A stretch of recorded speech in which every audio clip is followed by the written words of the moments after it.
Let's speak to anger. Anger destroys our ability to be present. Anger destroys our ability to connect to others, to be compassionate, to be open-hearted and open-minded. I experienced so much anger as a kid growing up. I experienced my father being violent, being angry at the drop of a pin. Literally, he would be so frustrated, agitated and abrasive all of the time. He was stressed, he was tensile, he wasn't fun to be around. You know, as men, when we become angry, our physiology fires up.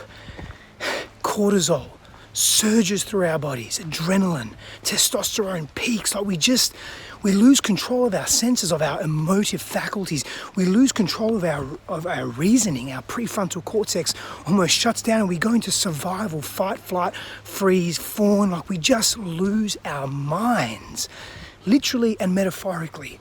Anger doesn't bring us closer together. It doesn't help us see the other person. And in not seeing the other person, we do not see their gifts. We are unable to see their hearts. We are unable to connect to their pain, see their perspective, feel what they are attempting to express, because we are stuck selfishly in our own pain. And this cycle continues. It becomes a neural groove in our brains. It becomes a behavioral construct that we become massively accustomed to. It becomes our habit to react, to be reactive, to be angry, as opposed to being open, as opposed to feeling and thinking the situation from a place of greater grace. But what's happening when we're angry is we're triggered, we're protected, we're protecting those parts of ourselves that are in pain, that are in fear.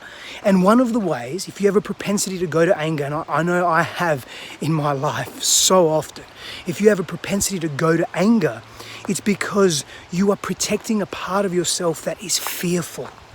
And the more you go to that protect or that aggression, the more you lose who you are in life. And that's a sad place to be. So the option that we have is to breathe through our anger.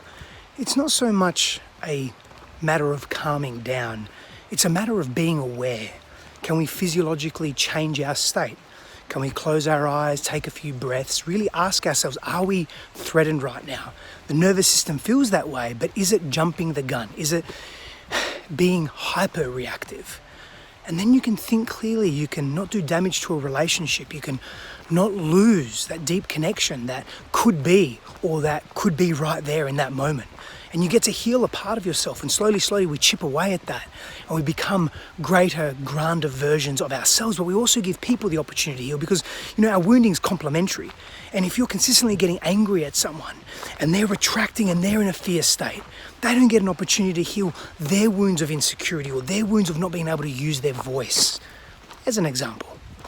So excessive anger, yeah, anger has a role, absolutely. Aggression has a role in our lives. But excessive anger, being hyperprotective, being reactive, no.